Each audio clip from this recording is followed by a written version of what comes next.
You know what it is. Man. It's another episode of The Cypher with KG and Mal. Yep. Where church is always on the move. And we bring the word like Sunday service. This is episode 38. That's my DJ and it's going down the real way. Hey, man, thank our Strikeout Wings for having us. Yeah. Y'all come on out, man. Got the best wings in the city, man. That lemon pepper wet is awesome. We had 1, 2, 3 Strikeout. I said, damn, Strikeout. You and Drive, Nashville, Tennessee, man. Come on out, man. Black on. 69-cent Tuesdays. Holla at them, man. It's going down the real way. Hey, bro, I'm about to shake it to my homeboy, my player partner, real gentleman of leisure. My homeboy, man, what's going on, man? What up, K? Man, I'm chilling, baby. What's good with you? Man, church is always on the move. And Yeah, man, we back, baby. Yeah, Yes, we sir. back, man. Virgo season was good, too. Yeah, man, turning 45 and coming back, man, with a good one. Yeah, great one, actually. Yeah. I'm hitting 42. Oh, okay. 42 trips. Yeah. You know what I'm saying? Around this thing. It's been good, man. Yeah, I love it, man. Yeah, it's been good. Yes, sir. But right now, on this show, you know how we get. We back to the kitchen, we back to the pots, we dodge a short pocket thoughts. You know what I'm talking about? That's how we do on here. Just got us entertain, man. What up, Meech? You know what I'm saying? I say that every day. What up, B? You know, I say that shit every day. You know what I'm talking about? But right now, man, I got a legend. You know what I'm saying? I've been gangster walking off this man's music for years. You know what I'm saying? I'm talking about for years. I done sweated out many T-shirts, stepped to it. Many clubs, legend. Ran up a lot of tabs. Man, a lot of tabs. You know what I'm saying? A lot of, babes got probably pregnant that night. A lot of women got pregnant that night. You know what I'm saying? Off their drinks, you know what I'm saying? But we'll get into that. Yeah. You know what I'm saying? My player apartment, I've been doing it 25 plus years for the Ville. Yeah. And we got them on the show, man. Give it up for my niggas. DJ C-WIZ. Yes, sir. What's happening? Man, what up? The legend. What's up? What's the business? What's the business? Oh, man. Yeah, man. Pleasure, brother. No, honor to be here. Man, Yes, sir. It means a lot. appreciate It means a Yes, lot. Thank sir. you, man. I had to have you on here, brother. Yeah. One time for the old school. You Man, know? yes, sir. Man, all day long. Church on the move, Yeah, man. man. We're going to be on that ooh wee wee. For sure. Man, but how it feels to be outside, bro? Feels good. Feels good. Yeah. You know, Yeah. it feels good. Yeah. Yeah, that money. Let's see that smiling. You know what I'm talking about? Yeah. You're like, it feels good. Yeah. Good, man. Feel good. A long time spending, work paying off. Right, Yeah, man. Definitely. For sure. Man. So, I hear shake, rattle, and rolling, but I want to let the people know who don't know you out there in Scatter Sites land. Yeah.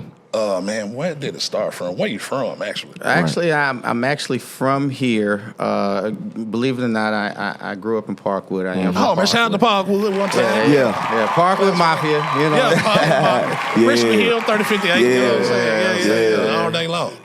But I am from Parkwood, and honestly, this is the craziest story. So, I used to be a rapper. Okay. What's your name? Icy? It was Icy. See? Hey, man, it was I know it. Icy. I know it, yeah. You know, because Yeah. not to sound like a movie, but Ice was big back in the day. Right. So, You had Ice Cube, yeah, Ice T. Right. You know what I'm saying? Right. Fresh Kid Ice. Right. Oh, Okay. wow. Two Live Crew. Two Live Crew. So anyway, grew up during the rock till the break of dawn. I'm fresh, you deaf, they whack. You know those words. Right. And I was going over my homeboy named Brandon Major's house for practice. Right. And we were waiting for the guys to come over, and he had 2 turntables over there. Okay. And he asked me, I said, can I get on there? He said, sure. So I got on there, I worked out. And it seemed like nobody was showing up. So he was like, hey, man, nobody's showing up, man. You might want to go ahead and leave. I was like, okay, great. And he was like, well, how did you? I said, well, man, I was on the turntables, man. How'd I do? He said, you were terrible. He said, you were horrible. Yeah, he did. So was that the first time you actually touched some tables? Yeah. Okay. He said I was bad. He said I was real bad. He said, I said, but if I get some equipment, will you teach me? He said, yeah. And I think that was like in the summer. So anyway, Christmas came and I got a bunch of gifts, and I was just kind of sitting there, and I wasn't really happy about the gifts. And my mom and my dad were like, well, what's the problem? I was like, well, let's take this stuff back because I want to get 2 turntables in the mixer. So, kind of dating myself. We went to Rivergate and at Radio Shack and in Circuit City. And I got my turntables from Circuit City, and I got my mixer for Radio Shack. And I went and knocked back on Brandon's house. I was like, hey, man, I got equipment. He was like, well, I'm getting ready to go. So here's a crate of records. Go home and just mess with something. Wow. So anyway, eventually he ended up working with me, and I just kind of kept going and going and going. And, here we are. Right. Okay. So that's basically. Yeah. everything how you start DJing. Yeah. So what was your first? I mean, what was your first set of turntables? Like, which brand did you get? Audio Techniques. No, well, it was if we're talking about, the Radio Shack Circuit City days, it was Okay. 2 JVC turntables and a realistic mixer. And the JVC back then wasn't that bad. That No, was no, no, brand no, back then. no, no, no, You had a JVC. You was doing. Yeah, it. Yeah, Yeah. 33, 45, no Facts. pitch control, no nothing. Oh, Yeah. yeah. Okay. Yeah, man. Dig that.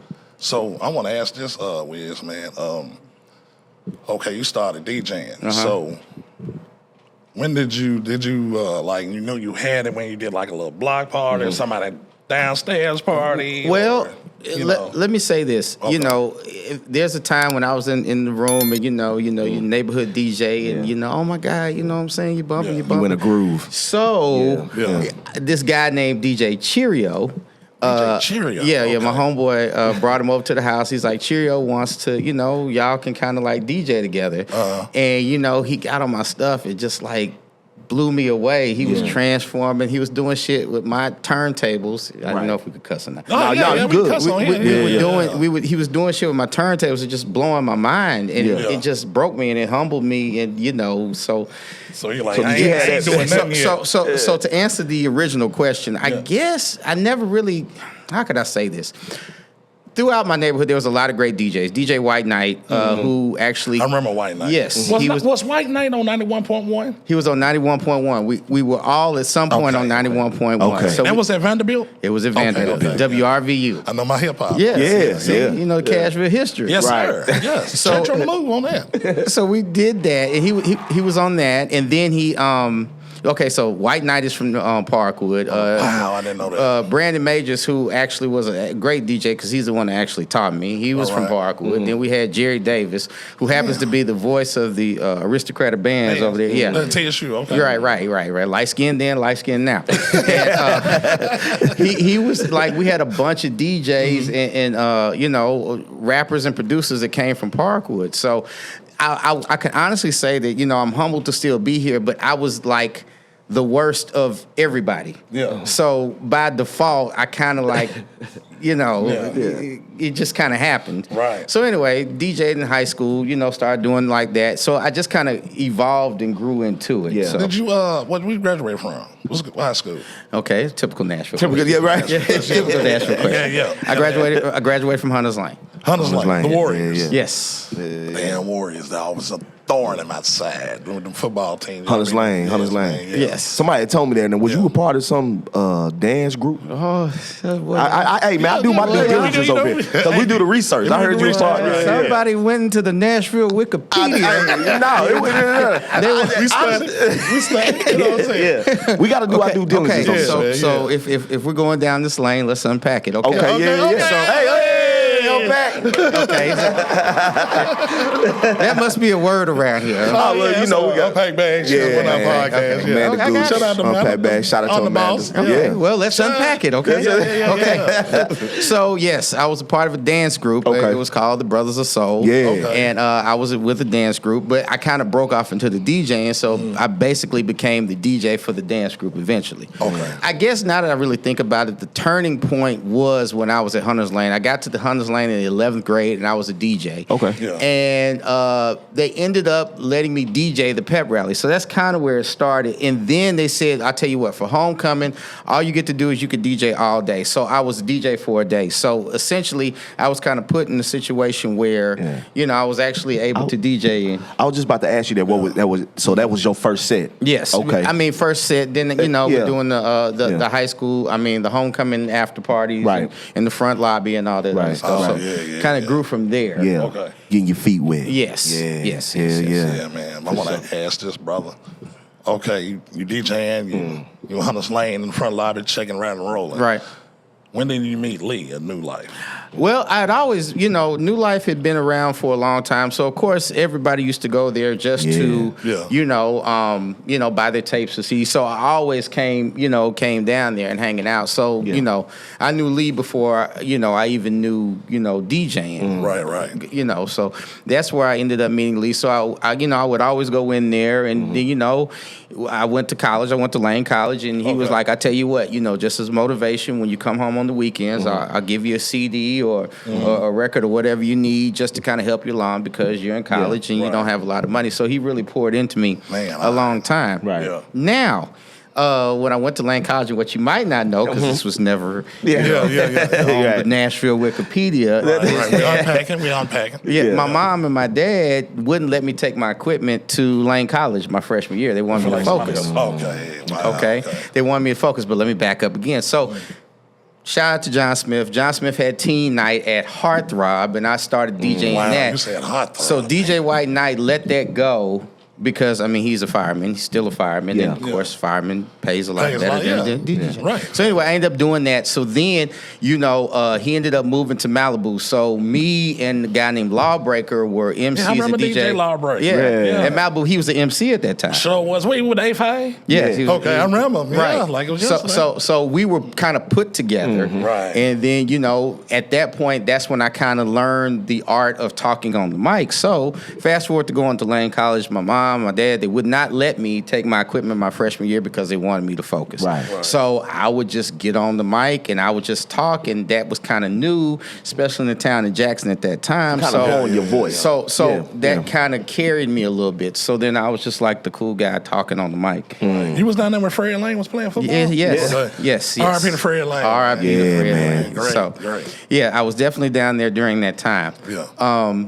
So after that, my sophomore year, of course, they let me bring the equipment, and then I just kind of grew from there. So I was going to school there, but DJing a lot here in Nashville, and I mean that it just kind of grew from there. Yeah. I remember the first time I ran into you. I was going to Nashville Tech actually. Okay. Down the street, and I used to go by and get CDs and stuff, man. And I actually ran into because I remember getting tapes back from my hometown, Lewisburg. Okay. And so I was like, damn, that's C-WIZ. So like small town like that, when you hear somebody's name like on the radio on the tape, that's like big and shit. So that was like my first time seeing you down there. Well, I want to see that shit. Well, I'm humbled, and man. And I'm a lot shorter in real life.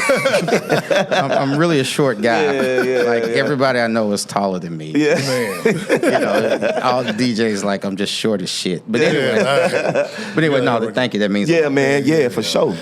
So then after I finished DJing at Lane College, once I graduated, my mom said, "Look, I want to be a DJ. I want to quit school. I want to do all that." My mom said, "Look, check this out. Go to school, graduate, walk across that stage, I'll leave you alone." I said, "You'll leave me alone?" She said, "Yeah." I walked across the stage, and she left me alone. Immediately, I went to work at New Life.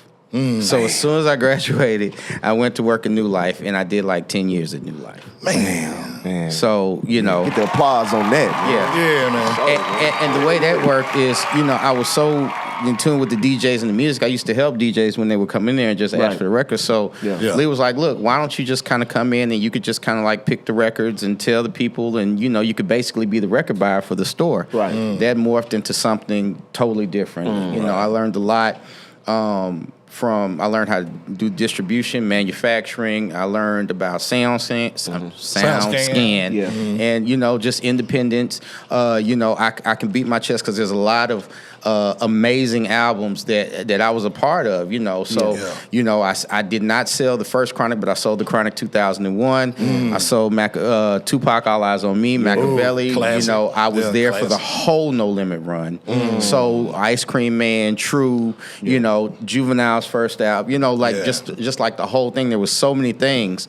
We were watching the Mike Tyson fight when Tupac got murdered. So that building just holds a lot. So I learned about all that. Yeah. So basically, like you at New Life, that basically got your real first taste of what the music business and how it operates and how you maneuver through the game. Exactly. And how it takes more than the only reason why I'm even was able to stand the test of time. And I even took DJ off my name because I do more than just DJ. So when the clubs were slow, I was still making CDs. I learned how to manufacture CDs. My distributor was out of Louisiana, Gonzalez Music. So that's how that worked. So that's how I was able to kind of stay in the music and everything, and then understand how those CD sales really, really turn people's lives. So what did you major in, like, when you went to Lane? What did you do? I majored in sociology. Nothing to do with me. Just something to get through. Right.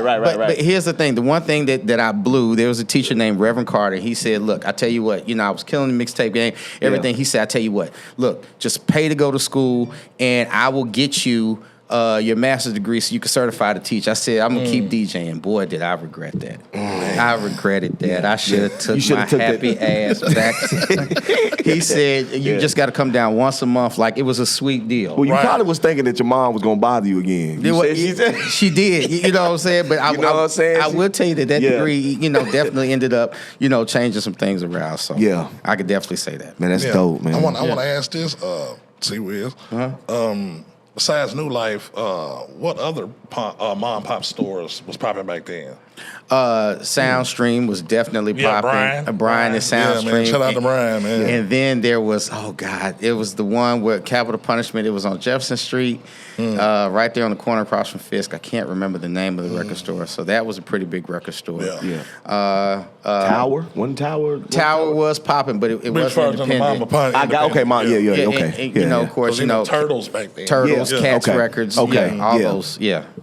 Boy, I should have read the history books before I came. No, it's all good, man. No, man. Yeah, man. You know, we asked a lot the of more we talk, it's going to probably come back to you. Yeah. You know what I mean? For sure. Man. But I want to ask this, bro. You saying, you know, Gonzalez was your distributor and everything. Was Pimp for Life your first record you put out? It actually was my first mix CD. So, you know, there were guys doing mixtapes, but I was the first DJ, and I think I could stand on this, that had a tape actually manufactured. You know, everybody else. Oh, okay. Yeah.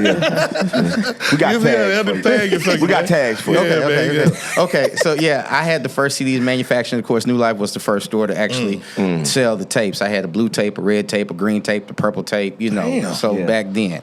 Wow. But, yes, Pimp for Life was my first CD. And once again, Brandon Majors was responsible for that because he turned me on to a guy they called Lick Eric Johnson, who had a car wash. I don't know how he had like a car wash like right over here, but like he owned a stall and he just washed cars out of that stall. And I guess, and he had like a trailer behind it, and, you know, just selling everything. Right. So he was like, I'll give you a shot. So gave me some bread, and you know, we became business partners, and it just kind of flipped from there. Right. Because of that, because I was listening to Pimp for Life, man. And, it was like it was so Dayton family type authority influence. It was so West Coast. And here's the thing: we didn't know how to do IDs of tracks. So like one track would be like 25 minutes long, and it'd be the same beat for 25 minutes. It was just like tears. So that's funny. That's funny that you said that. Like when you started DJing, so West Coast music was really heavily influenced. West Coast, and here's the thing, you know, with New Life Records and growing up in that time, West Coast music is all we knew. So that's all I knew. At one point, it was East and West, a little South, but when you looked at South, you looked at more like booty music. Yeah. What about the Ghetto Boys? The Ghetto Boys, they were coming up, but they weren't. You know, I mean, they were there. Yeah. But I mean, we talking Mind of a Lunatic. Like Ghetto Boys really didn't turn the corner. I mean, we sold Ghetto Boys a lot of Rap-A-Lot records we sold, but they didn't really turn the corner till, you know, We Can't Be Stopped, the Mind of a Lunatic, where they did the remix of Scarface. Yeah. Now, when you say that, as far as they wasn't as popping in the club scene? Well, there's two sides to it. You know, you got to think. I look at things from record sales and what people were actually bumping in their cars, as opposed to what was working in the club. And it was really two different things. So you know, from a bumping in the car perspective, I mean, all we knew was West Coast. So basically, what you're saying, like bumping in the car, that's just like an ordinary day, like we chilling, hanging out at the cookout every Sunday, Hadley Park, fish fries, and this is what you hearing, out in the park, out in the park. You know, this car wash up the street. Oh my God! Oh, man. You know, the Armor All that we used to buy from AutoZone right over there. Come on, right up there. And it's still fucking there. I don't know how that didn't turn into a smoke shop or something. I just don't know. But anyway, you know, Armor All on the dash and the whole thing. So all we used to bump was just like that West Coast, that C-Bo, you know, back to the hotel, DJ Quick, you know, just like Spice One, a lot of Spice One. A lot of Bay. That's a lot of Bay. He was on that Bay a lot. Spice One, E40 influence. E40, E40, Ice Cube, yes, Mac Mall, Easy Mac Mall, all them, Ice-T, you know, 6 in the morning, you know, and we talking like. So you saying, so around these times, so we saying 89, 90? Yeah. Okay. Because I remember like just when what was popping at those times, and then how the music shifted. Yeah. And then when Dr. J came with that Chronic. Oh yeah. Man. But before that, like there's a few things that I realize now that I'm older. Okay. That could probably ruffle some feathers. Now, what I realized is that number one, NWA's second album sonically was better than the first one. Right. I think it was more of a shock value with the songs that they had. That was number one. Because I love the cover and everything. Yeah. And then G-Funk, to witness the birth of G-Funk was pretty amazing. Yeah. Yes. And just how Dre has gotten so many raw deals, but he's always been able to persevere through. Man, yes, he has, man. Yeah. Yeah, man. Great music, man. Man. SIBO, the Mac Malls. Yeah. And I just, when you said that, I didn't realize that we were so, Oakland, we just, we just. I feel like we just love good music. Yeah, we just love good music. Then I feel like the Bay got the mob music. The Bay does have the mob music. They do. And then too, like you said, like around that time, like like Funkadelic, George Clinton, all of them guys was heavily influenced by that. Most definitely Dre was heavily influenced. Oh yeah, right. But the Bay, you got Tower Power. Yeah. You know what I'm saying? From them guys, Tony from the Bay. Yeah. You know what I'm saying? So it's a lot of folks. I mean, you can go deep, like even like dig deep in the crates, like even Brother Lynch hung. Yes. He was dope. It was a lot of stuff. He was dope. And we were so not anti New York, but we just weren't understanding New York rap at the time. Okay. Right. Okay. Now we were listening to it. It was good. It was good, but it wasn't. You couldn't pull up at Hadley bumping nice and smooth. Why do you think that the West was just so heavily influenced on Nashville and not the East? Is it the way they construct the records, or like how they talk, or what? Like, well, I think that the East Coast music kind of came in, with so much, impact. We talking about the LL Cool J's, the Run DMCs, the Eric B. and Rakims, the EPMDs. Like we got that, but as hip hop grew and it changed, just like I used to love it. She went from the East Coast to the West Coast. So when the West Coast had their run, they just had their run. Right. They had their run, and then with the whole Tupac, I'm kind of speeding things up. The whole Tupac and Biggie thing with the East Coast, West Coast, like we felt like we had to pick a side, and we all picked. We love Tupac. Yeah. Okay. Everybody loves Pac. But I will say this. Okay. I will go on record. I will go on record and say this. Yeah, speak on it. Biggie was a better writer than Tupac. Thank you. Yeah, okay. He told a better story. Okay. But Pac made you feel it. So he was an actor. Okay. Yeah. Okay. So, the same ambition as a writer. Go ahead. Time out. See? Yeah, go ahead, man. Nashville. I've been saying this a long time because I cut hair. Yeah. This is a Nashville legend saying this. Biggie was a better writer than He was Pac. a better writer. We felt Pac, but as far as constructing music, as far as telling the story, it's the storyline. Yeah. And I've always been big on that. Yeah. You know what I'm saying? Now, I'm sorry. Go ahead. That'll be hard for me to live down. No, it's good to hear that because like you said, you done spent all over. You're a legend in the game, and you know music. You got a sound. So somebody gonna inbox me talking about it's cool. Shit you said on the podcast, Wiz. That's okay. Hey, man, just direct it to me. Yeah, okay. Just direct it to me. Pac my nigga. You know what I'm saying? Hey, man. Machiavelli. Just direct it to me. 7 days. Yeah. I'll take that smoke for you. Yeah, I'm like, jeez. I'll take that smoke for you. Direct it to me. Yeah, so I will definitely do that. But I know someone's gonna be like, what? That was fucking foul, yo. Fucking foul. So yes, but no. Okay. Biggie definitely he told a better story. Gotcha. Now, I will say this. Now, his tone was monotone. It was basically the same. But, of course, Pac had inflections and energy, and everything that Pac was doing was great. Mm-hmm. Yeah. But, Biggie told a better story. And I think Pac, with Pac, I just think it didn't matter, where you was from and who you represented and where you from. He everybody gravitated towards him because people could relate to him. Yeah. Feel to him. Like I said, he spit from the soul. Yeah, he did. You know what I'm saying? And I think, and it's just universal. You know what I'm saying? Regardless of where you from. And then the aura around Pac, after he died, and then Machiavelli 6, Machiavelli 7, Machiavelli 21. All that, he wrote all those songs that just kind of helped with the whole mystique of it. Then, he's not really dead. We know that Pac is dead as shit now. Yeah. And, he's just dead. But, the fans. the It's fans. like my mama. My auntie think Marvin Gaye still alive. Yeah, really. You know, they just true fans. Yeah. Like, he ain't going nowhere. His daddy didn't shoot him, baby. Yeah, He was in tax trouble. That's what it was.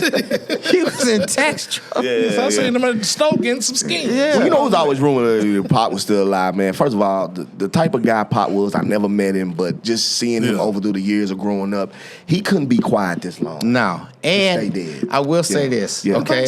Another Nashville Wikipedia point. I met Pac one time. Okay? Pac was in Nashville. Pac came a couple of times. Really? Pac was in Nashville.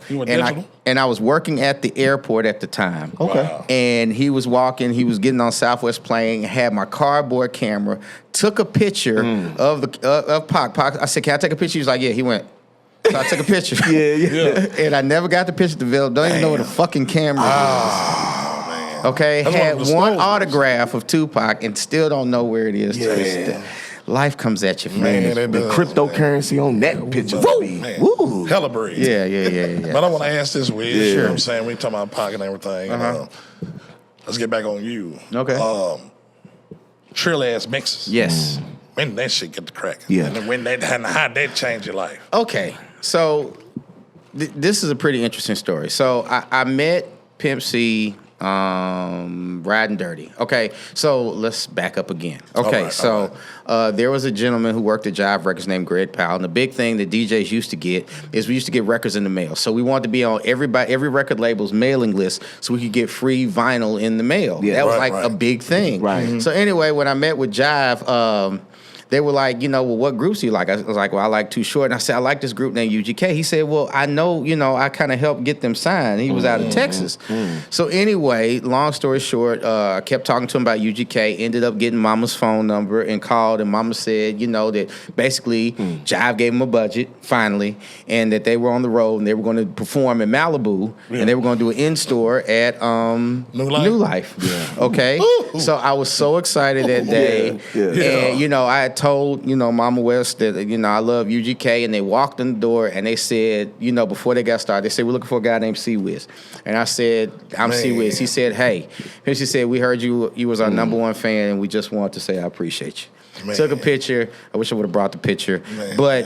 So at that point, I think I was on like my third or fourth mixtape, and I was mixing one day with Bone Thugs and Harmony. And Pimp C was like, oh my God, like how you do that? You use what sampling machine you like? I was like, nah man, I just use a track machine and 2 turntables. He's like, really?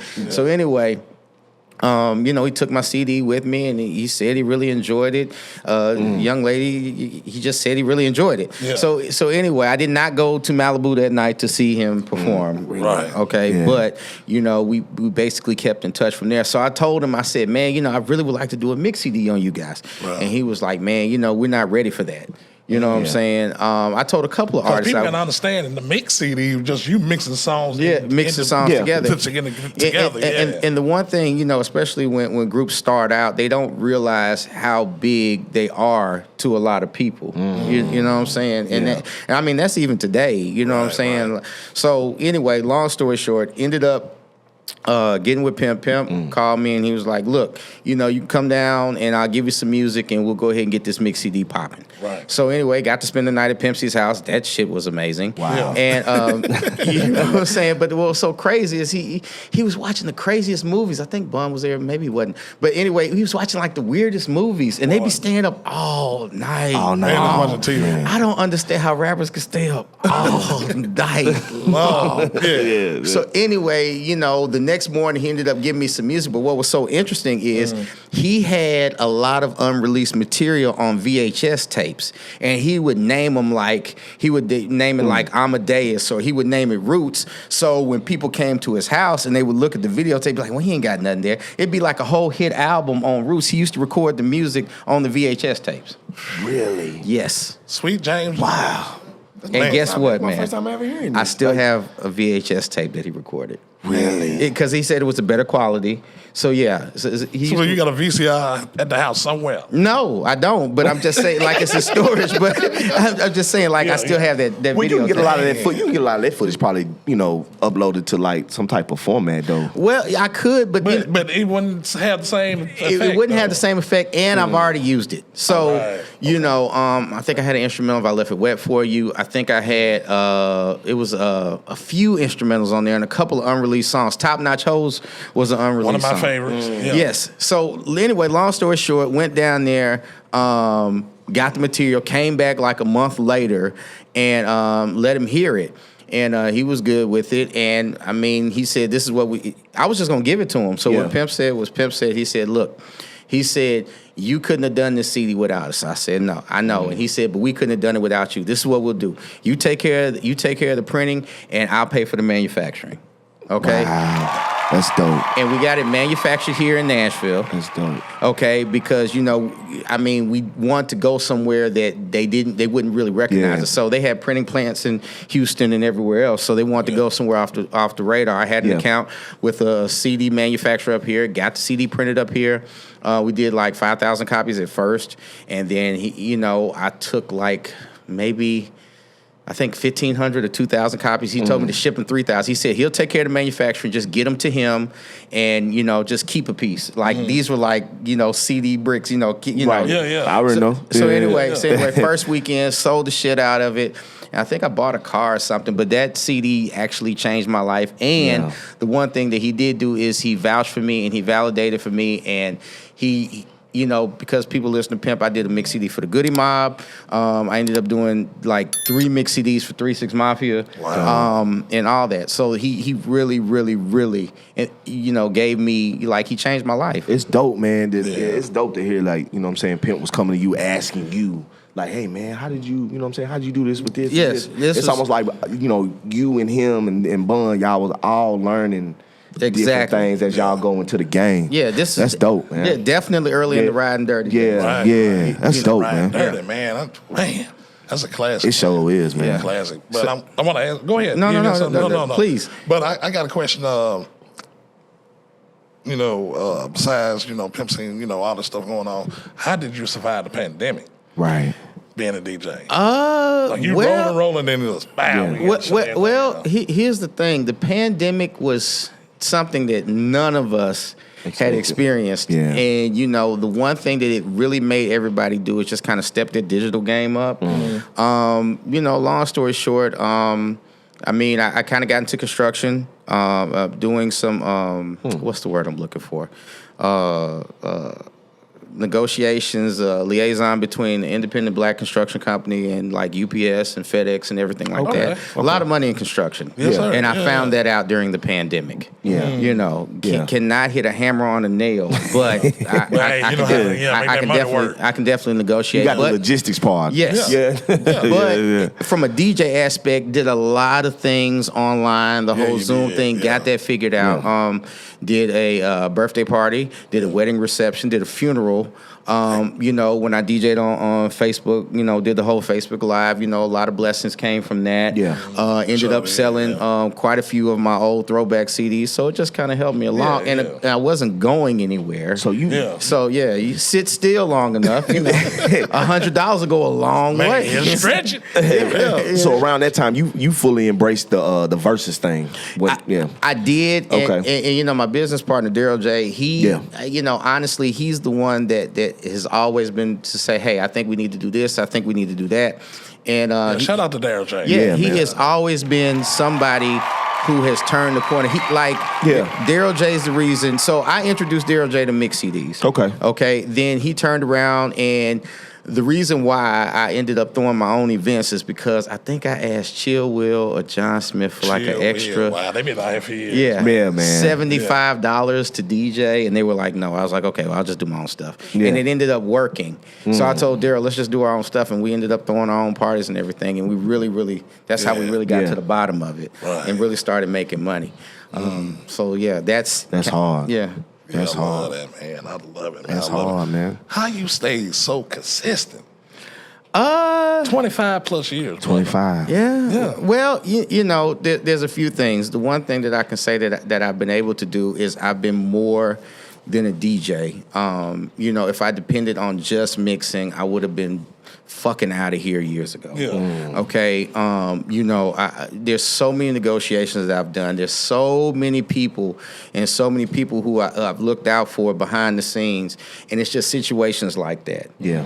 You know, and just kind of being the last. So the plus and the minus is that I told you in the beginning of this conversation, like, I don't really think I'm that good. I mean, I'm okay as a DJ, I think. But Very I think, humble. yeah, well, I appreciate that. Yeah, man. Nothing wrong with that. But the answer is that, you know, this is the first group of hip hop people. So like, you know, like, it's not like my parents know what a first Friday is, a third Friday is, you know, even changing the game of happy hour. You know, happy hour used to be a fat guy with a jerry curl and a silk suit on. You know, and then ladies. And then you know, playing a bunch of blues, and then Limelight came along, and you know, it changed the whole game. So now, you know, people 18, 20, 21, like, they coming to happy hour, like happy hour was a thing. So, you know, we're experiencing everything. So a lot of the blessings, besides just God being in control, is the fact that, you know, we're the first of our generation to do it. And, you know, even as far as DJing, the one thing I can say is, even though I still DJ, I kind of like to look at myself more so as a philanthropist or an architect. You know, just like I was listening to Swish over there. Like, at the end of the day, like, you know, when you become my age, and I really don't want to get into my age, but when you become my age, like people used to think that, you know, if you DJ in a happy hour, like, shit is over. Yeah. And that's not the case. That's not the case, nah. You know what I'm saying? Like, that's like some real shit. So, you know, and now, you know, the older folks or people who hang out with me, you know, we're really starting to get into this day party thing. And now older folks are like, you know, there's nothing wrong with being at home in the bed or drunk as shit at 8 o'clock in the evening. Nothing wrong with it. So, you know, I'm the first, you know, I'm the first one to do it. So in my mind, I like to think that I'm building a road that everybody can run down and pave that road a lot better than I did it. Yes, you know what I'm saying? So I think it's just that I'm open to new stuff. You know, my business partner, Daryl J, we're open to new things, and he lives in Atlanta, so he also always has a pulse on like what the newest thing is. What the newest thing. And shout out to the A-Town. Yeah, and we just kind of do it like that. So I gotta ask this, man, because I cut hair, man. You know, so this is like always the barbershop question.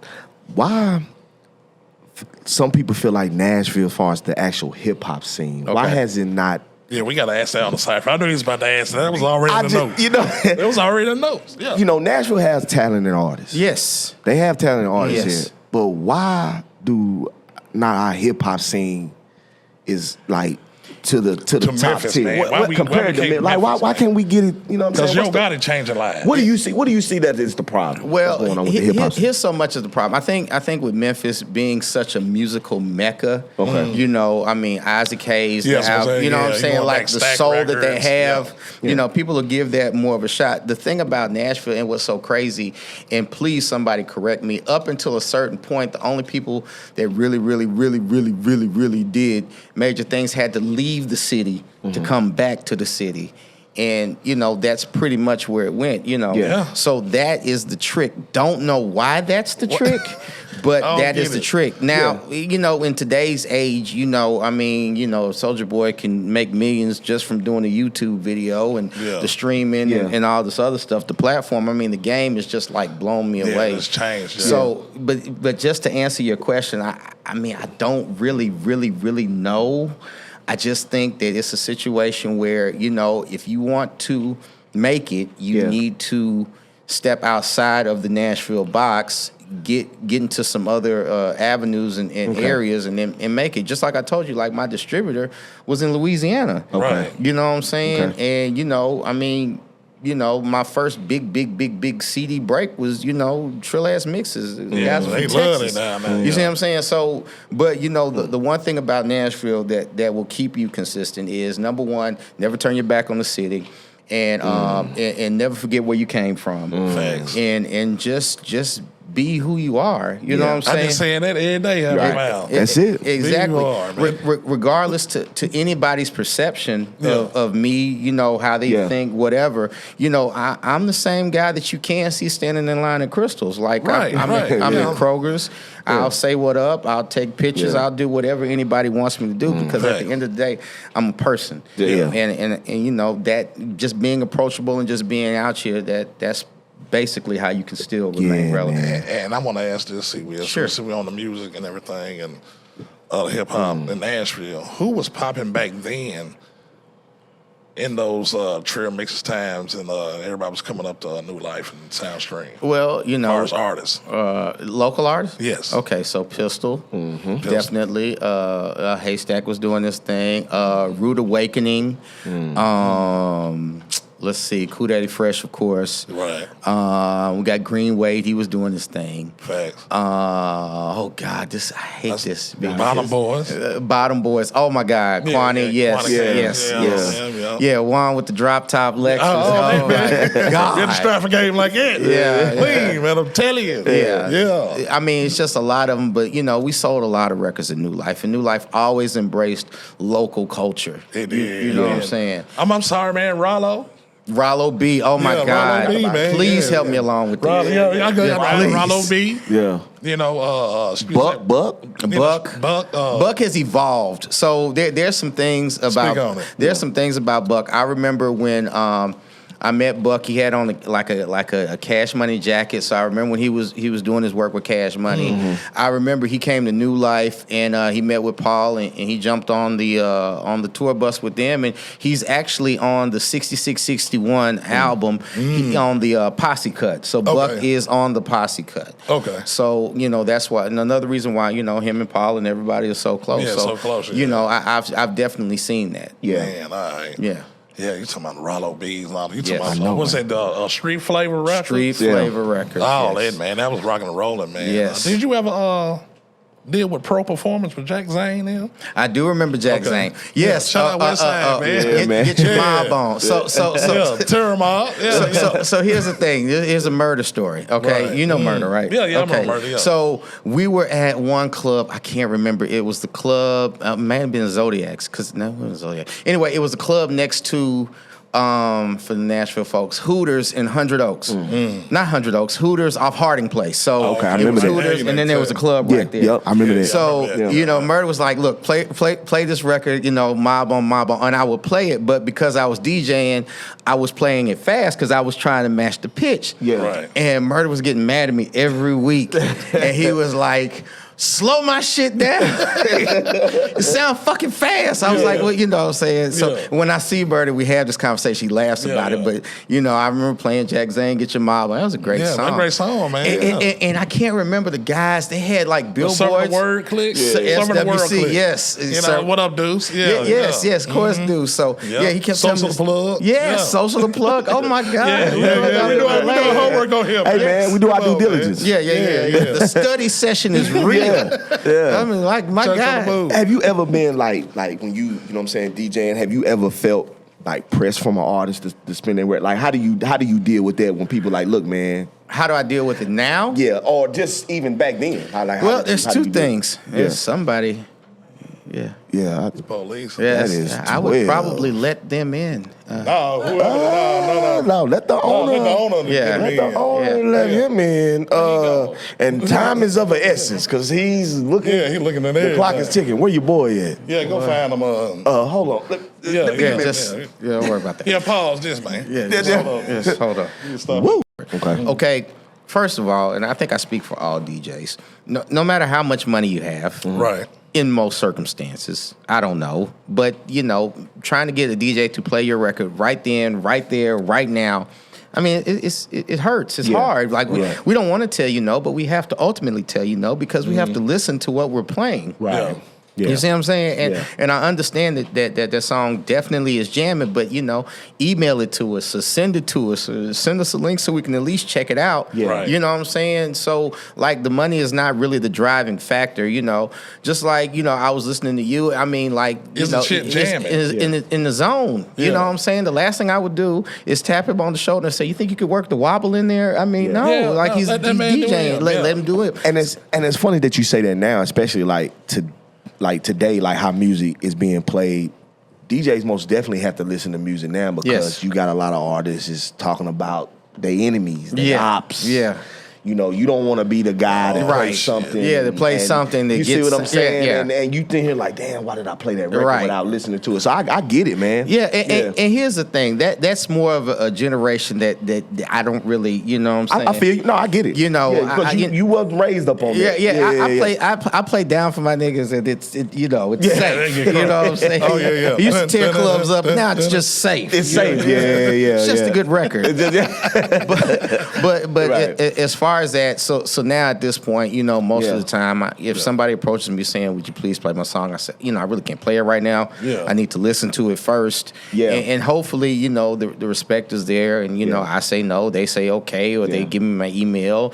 They try to give me some money. I give the money back. Yeah. And I mean that's basically it.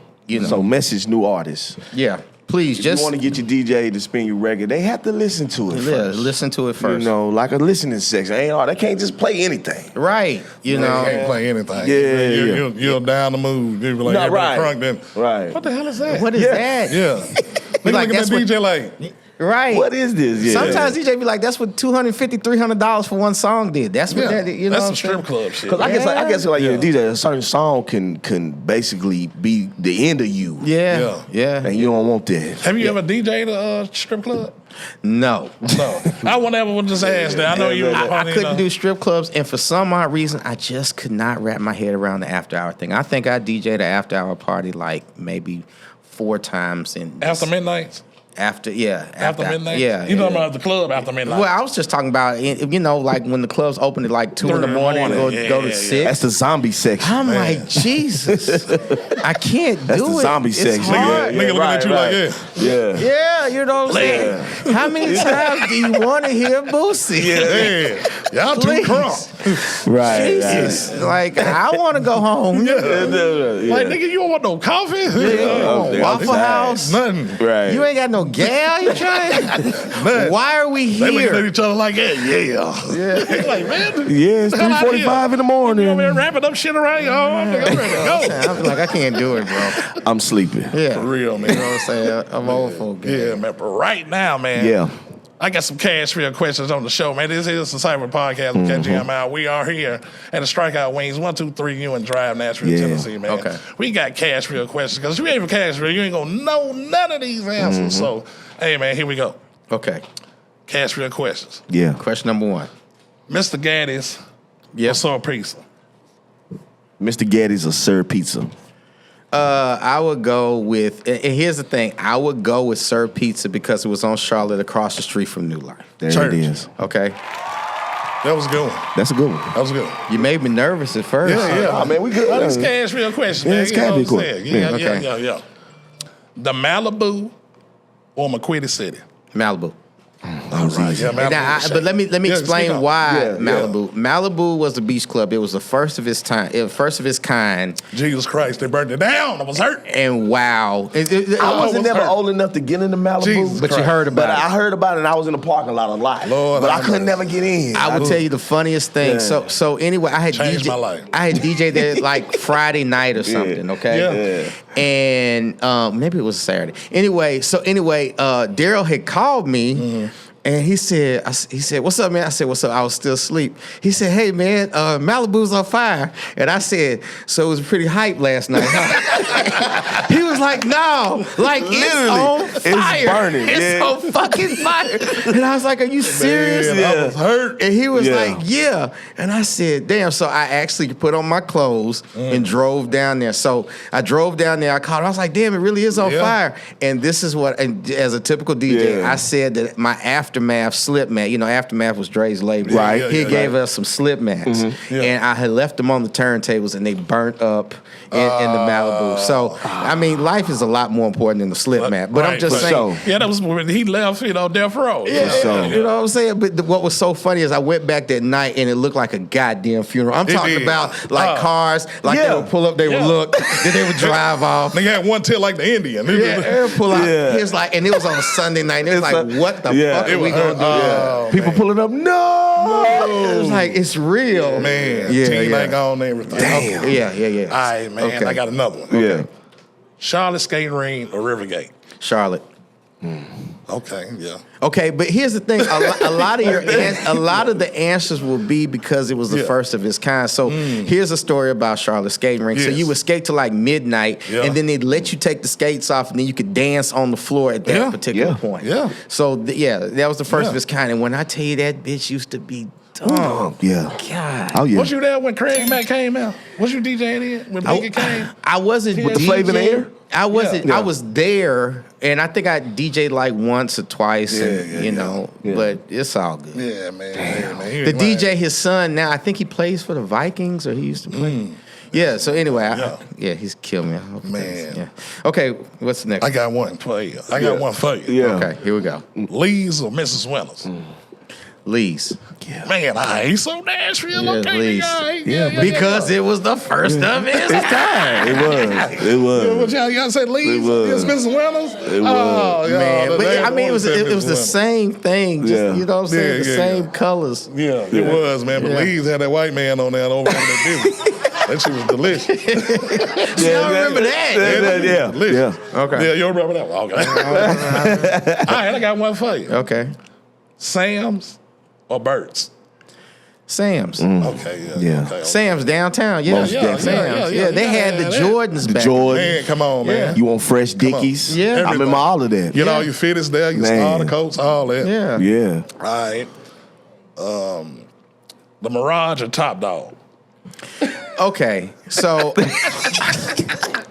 we know you said you never did. Okay. So I would say Mirage for me because it was on Dickinson Road. Yeah. But there was a little spot that you failed to mention called Fantasia's. Yeah, right down the street. Okay, now Fantasia's was interesting. It was. Fantasia's was interesting. Yeah. Okay. We'll leave it right there. Okay, so you said Fantasia. Yeah. Yeah, okay. Ain't none of that. Fantasia, Mirage, yeah. All right, I got one for you. Okay. White Castle, Crystals. Man, I like Crystals, man. But it's a Nashville staple. In the that one. Yes. Oh, yes. Yeah. Out in the castle. Yeah. Right on the corner. Yeah, of course. I remember somebody got shot out there in the park. That was so thick. I like how somebody get shot. I think it was White Castle was more of a like up north. Yeah, type thing. it is.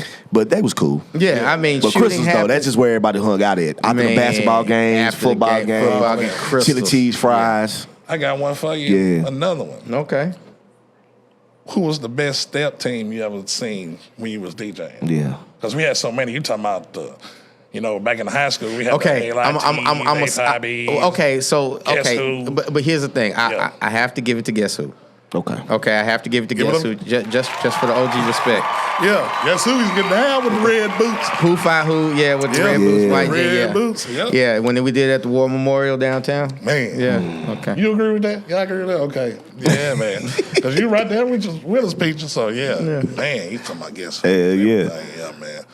We'd like to thank you, man. What else you got going on right now? You forgot one, Kay. What do I got one? Yeah, he actually forgot. I got one for you. I already know one. I said, let me answer. Princess or Helen's? That and Centennial Hadley.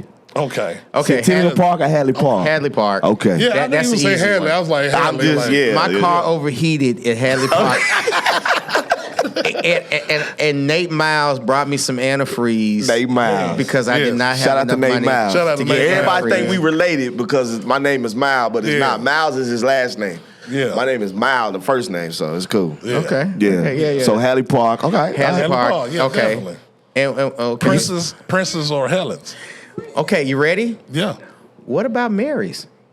Mary's barbecue? I'm talking about hot chicken. Okay, Princess. Okay. Princess, okay. If I'm talking about barbecue, we can go from Mary's to my man Jax.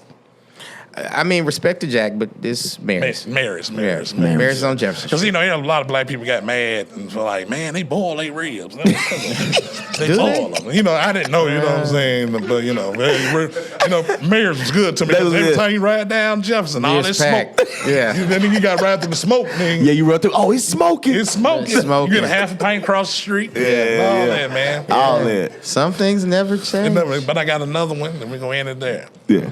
Best meeting 3 in the city. Whew. Well, I mean, can I get some alternatives? Because I don't really eat meat. Okay. You know, you got Silver Sands. Silver Sands is great. I got women. Somebody said they'll kill you. He said kill you. You know what I'm saying? Silver Sands. Oh my God. You still got Little C's. Little C's. You know which one had? I tell you which one I was impressed with back in the day. Mainly you got Meridian Street.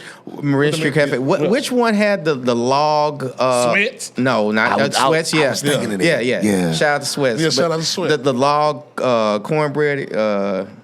Log cornbread. Sins. Silver Sands. No, it was Sins. It was on Buchanan. It was almost like a small little joint. It was kind of in and out. On Buchanan. On Buchanan. Yeah. Down the street from Slim and Huskies. Wow. Yeah, man. That's a real though, man. Yeah. So anyway. Yeah. Yeah, you had a lot of them, man. You ready? Here we go. What do you think? Oh man, shoot! I ain't meeting 3 in a minute, but if I gotta have one, I'm saying I'm eating 3. Gotta be Silver Sands. Yeah. You know what I'm saying, with the rice and gravy. Yeah. Okay. All that with the biscuits. I guess Sweats is depending on which day it is. And I don't like Sweats at all. You don't like it at all? They got them canned greens. But you know, canned greens, you ain't pick them, man. Hey man, they number 89 cents a bushel. But I like the Sweats family. And we talking to a man that actually saying that, though, but he actually cooked though. Like Kay actually cooked. He burned. Yeah. So you know.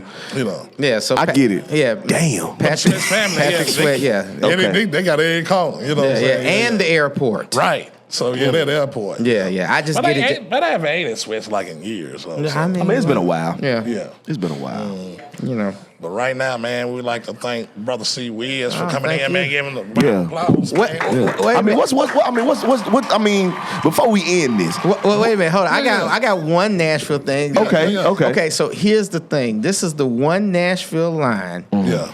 That everybody from Nashville knows, okay? So when you meet somebody, say, hey, what's up? Where you from? I'm from Nashville. The first line you ask them is, what high school did they go to? And when did they graduate? That is, and then when you take that data information, and then you start building your case. So that means, so-and-so went to that is pure Nashville. It is. Yeah. And we don't say like that, we say like that. Like that. Like that. Just like that. And we say gal, too. Gal. You know what I'm saying? So casual stuff, man. So what's next for you, man? Like what you been doing? Like what's next? What's your most latest? Eddie George over there cutting up and everything. Well, that's big bro. You know what I'm saying? Shout out to Eddie George. Yeah, shout out to Eddie George, man. You know what I'm saying? He gonna turn TSU around. Y'all be get ready. And you know what? Like I said, there's a lot of things that I've seen with my brother, and he definitely, when he digs in, he digs in. Yeah, all right. I mean, from him in Broadway, from him, representing the Titans, from him, anything that he does, when he digs in, he digs in. He's all in. So he's definitely dedicated to that. He's a cool guy too, man. Yeah, you can walk up to him, man. He'll take pictures, talk to you. Right. He a cool dude. Yeah, man. I like him when I loved him at Ohio State. Man. Big fan. Yeah. So definitely. Yes, sir. What you got popping, man? What's your most latest thing that you dealing with, or any big projects you got coming up that you want to share to the people? Well, I mean, basically, I think that me and Daryl, we're just going to keep doing events for the for the older crowd. Yeah. So 30 30. If you're 30, 35 to like 55, like I am definitely your guy. Yeah. Definitely. Right. Definitely keep doing that. Still mixing a little bit. We'll continue to be on 92Q. Can you believe I've been on 92Q since 2004? Man. Every Friday since 2004. Man, every Friday. What is it? The drive? It used to be the Crash Your Car mix. Now it's the Happy Hour. Happy mix. Hour. Yeah. But every Friday, and now Kenny Smooth has me on 26 times a week. Man, that's dope. me. Yeah, 26 times a week. That's dope. Man. So yeah, man. Shout out to Kid and Smooth in the morning show, man. Yes, sir. Around, man. Yes, sir. Sleazy. Yes, all of them. Yes. Yeah, everybody. Yeah, man. For real. So just basically just trying to stay consistent and, just trying to remain as healthy as possible. Yes, sir. And, just trying to be here. We gonna stay tuned in, man. We've been bumping you for, like you said, over 20-some years, 25 years, man. We've been rocking with you, man. Man, I got numbers with the pen on them, man. This man. Man. You don't know about the pen? Write the numbers on the gum. Man. I'm telling you, like, the one thing I can definitely say that has been removed from the party scene is definitely the slow jams. You know what I'm saying? Oh, yeah. That's what's killing it, ain't it? I wouldn't necessarily say I think that's what's wrong was going on out here. You gotta have I'm looking at it when we was young, like you said, the combination of like, we'll get DJ Jimmy, then all of a sudden we get that Keith Sweat. Get some R. Kelly. Right. Then we right back to and we used to, and that was a good segue to shift gears because we used to do stuff in sets. Right. So we do like an all booty set, slow song. All East Coast set, slow song. R&B, slow, like the slow song would just break it up as opposed to just changing. Right.